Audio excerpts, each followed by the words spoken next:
On July 1, 5 Catholic bishops will be consecrated without the Pope's permission, without a papal mandate. The Society of St. Pius X is moving forward, and the question hanging over the Church is brutally simple. Will they be excommunicated or won't they? Bishop Athanasius Schneider, one of tradition's most respected voices, says probably not. His reasoning?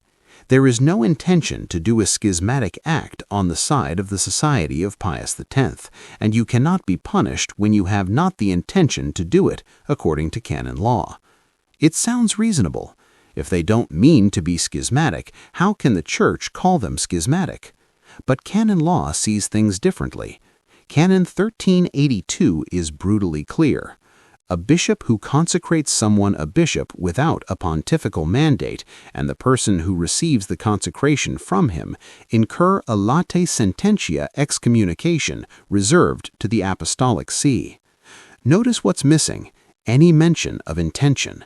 The law penalizes the act itself, not because the Church doesn't care about motives, but because some acts are so destructive of unity that good intentions don't matter.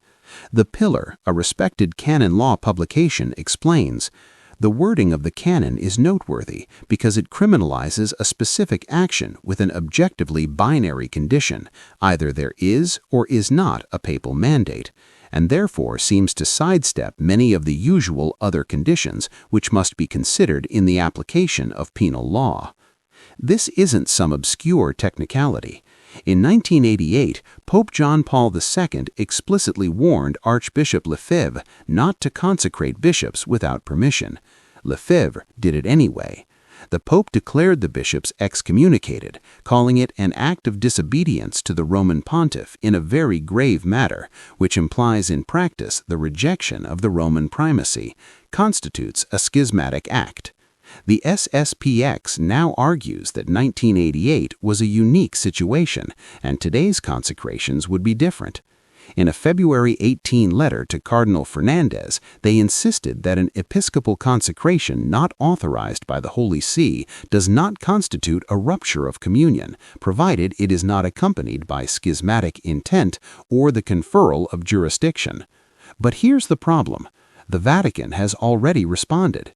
On February 12, Cardinal Fernandez met with SSPX Superior General Father Davide Pagliarani and offered a path of theological dialogue on one condition: suspend the July 1 consecrations.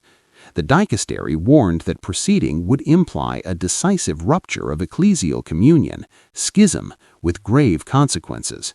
Pagliarani refused. In his Ash Wednesday response, he wrote, "I cannot accept the perspective and objectives in the name of which the dicastery offers to resume dialogue." So where does this leave Bishop Schneider's argument?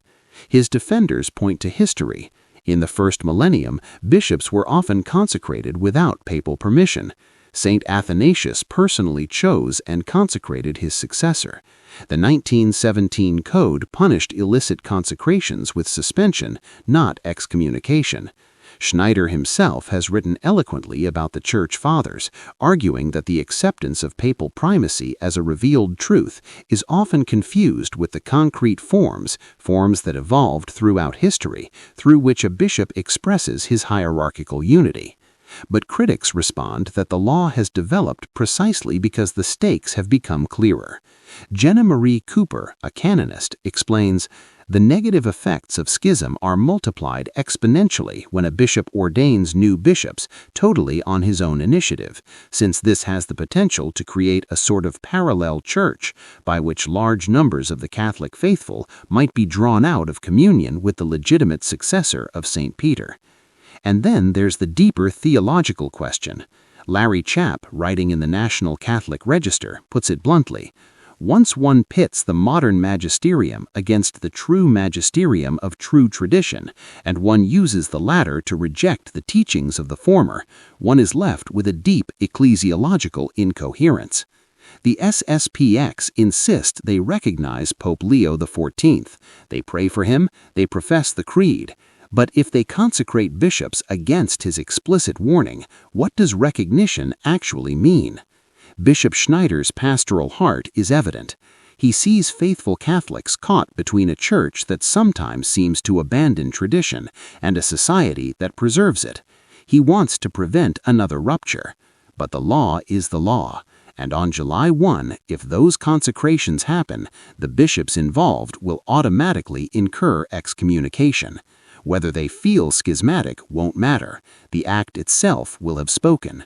And the Church, once again, will be torn between those who see obedience as the highest good and those who see preservation of the faith as worth any price.